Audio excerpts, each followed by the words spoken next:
Mummy daddy क्या जाने घास कैसे काटा जाता है, ऐसे काटा जाता है।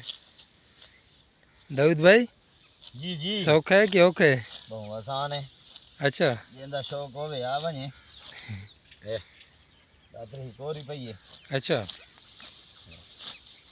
चलो एक फ़ायदा तो हुआ, मेरे साथ चलने से दाऊद भाई नमाज पढ़ने लग गए हैं माशाल्लाह।